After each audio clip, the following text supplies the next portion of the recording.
Hi friends, welcome to my channel education world. నేటి ప్రశ్నలు మే 12 and 13కి సంబంధించి. నిన్నటి ప్రశ్నకు సమాధానం మహారాష్ట్ర. మొదటి ప్రశ్న, ప్రపంచంలోనే ఎత్తైన టన్నెల్ని బార్డర్ రోడ్ ఆర్గనైజేషన్ వారు ఏ ప్రాంతంలో ఏర్పాటు చేశారు? Answer Shinkula pass. ఇది హిమాచల్ ప్రదేశ్ని మరియు జన్స్కర్ వ్యాలీని కలుపుతుందన్నమాట. సముద్ర మట్టం నుండి 16,508 ఫీట్ల ఎత్తులో నిర్మిస్తున్నారట. సో ఇలాంటి ఏవైతే సూపర్లేటివ్ టాపిక్స్ ఉంటాయో, అంటే ప్రపంచంలోనే అతిపెద్ద, అతి చిన్న, ప్రపంచంలోనే మొట్టమొదటి, దేశంలోనే మొట్టమొదటి, ఇలా ప్రత్యేకంగా వార్తల్లో నిలిచే అంశాలపై ప్రాముఖ్యత చూపండి. రెండో ప్రశ్న, విపత్తులను హిమాలయాల్లో ముందుగానే గుర్తించే పద్ధతిని ఏ ఐఐటి కనుగొంది? Answer IIT Roorkee. మూడో ప్రశ్న, కార్బన్ డయాక్సైడ్ మరియు గ్రీన్ హౌస్ వాయువులను శోషించుకొని కాలుష్యాన్ని తగ్గించే సరికొత్త పదార్థాన్ని ఏ శాస్త్రవేత్తలు కనుగొన్నారు? ఆన్సర్ యూకే మరియు చైనాకు చెందిన శాస్త్రవేత్తలు. నాలుగో ప్రశ్న, 2024-25 ఆర్థిక సంవత్సరానికి భారత వృద్ధి రేటును national council of applied economic research సంస్థ ఎంత అంచనా వేసింది? ఆన్సర్ 7% పైన అంచనా వేసిందనమాట. అయితే భారత వృద్ధి రేటును ఇలా చాలా సంస్థలు ఒక్కో రకంగా వృద్ధి రేటును అంచనా వేస్తూ వార్తలు నిలుస్తాయి. జీడిపి, గ్రాస్ డొమెస్టిక్ ప్రొడక్ట్ అంటే ఏంటంటే ఒక సంవత్సర కాలంలో ఒక దేశ సరిహద్దులో ఉత్పత్తి అయిన అంతిమ వస్తు సేవ విలువలనే జీడిపి అంటామన్నమాట. ఐదో ప్రశ్న, Kohima peace memorial and eco పార్క్ను నాగాలాండ్ ఏ దేశంతో కలిసి ఏర్పాటు చేయనుంది? Answer Japan. దీని యొక్క ఉద్దేశం ఏంటంటే symbol of peace, reconciliation, education value. Nagaland యొక్క రాజధాని కోహిమాలో నిర్మిస్తున్నారట. ఆరో ప్రశ్న, ఇండియన్ కోస్ట్ గార్డ్ భారతదేశ పబ్లిక్ రంగంలో మరియు ప్రైవేట్ రంగంలోనూ పనిచేసే షిప్ యార్డ్లకు మెరైన్ గ్రేడ్ అల్యూమినియం కోసం ఏ సంస్థతో ఒప్పందం కుదుర్చుకుంది? ఆన్సర్ హిందాల్కో ఇండస్ట్రీస్తో ఒప్పందం కుదుర్చుకుంది. ఏడో ప్రశ్న, చాడ్ యొక్క నూతన అధ్యక్షుడు ఎవరు? Answer Idriss Deby. ఎనిమిదో ప్రశ్న, ఇంగ్లాండ్కి చెందిన జేమ్స్ అండర్సన్ రిటైర్మెంట్ ప్రకటిస్తూ వార్తల్లో నిలిచారు. ఈయన ఏ ఆటకు చెందినవారు? Answer cricket.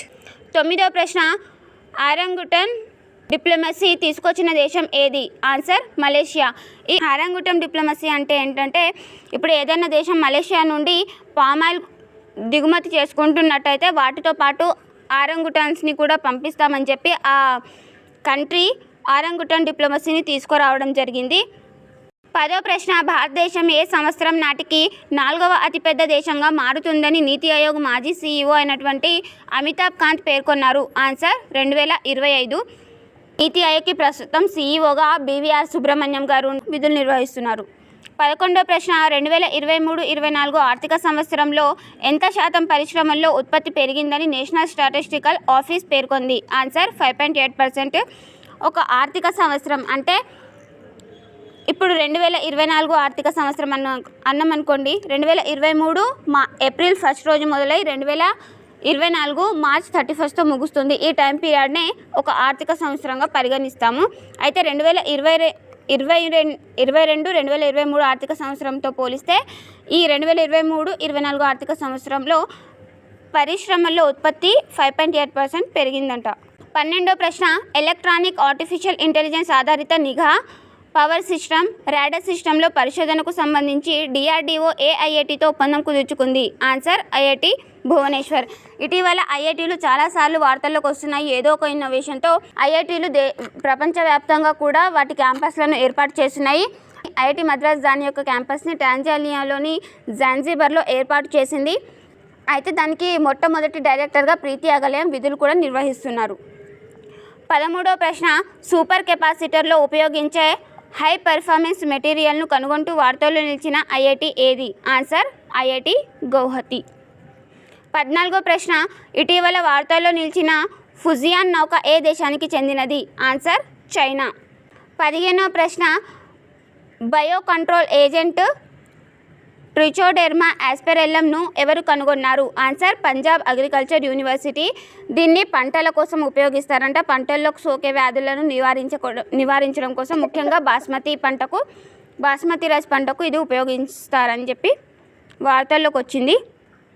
16వ ప్రశ్న, ఆర్టిఫిషియల్ ఇంటెలిజెన్స్తో వాతావరణ సంక్షోభం దారుణంగా మారుతుందని చెప్పి ఎవరు పేర్కొన్నారు? ఆన్సర్ బ్రిటిష్ కొలంబియా విశ్వవిద్యాలయం పరిశోధకులు. 17వ ప్రశ్న, సాహిత్య అకాడమీ ఫెలోషిప్ అందుకున్న రచయిత ఎవరు? Answer Ruskin bond. ఇతను ఇంగ్లీష్ రచయిత. ఇలాంటి మరిన్ని ప్రశ్నల కోసం please like, share and subscribe my channel education world. మీరు ఇంకా ఎలాంటి ప్రశ్నలు కావాలనుకుంటున్నారో కామెంట్ సెక్షన్లో కామెంట్ చేయండి. నేటి ప్రశ్న, ఇతిసార్.ai అనే యాంటీ డీప్ ఫేక్ సాఫ్ట్వేర్ను అభివృద్ధి చేసిన విద్యా సంస్థ ఏది? దీనికి సంబంధించిన ఆన్సర్ నేను నెక్స్ట్ వీడియోలో చెప్తాను. మీకు కనుక తెలిసినట్టయితే కామెంట్ సెక్షన్లో కామెంట్ చేయండి.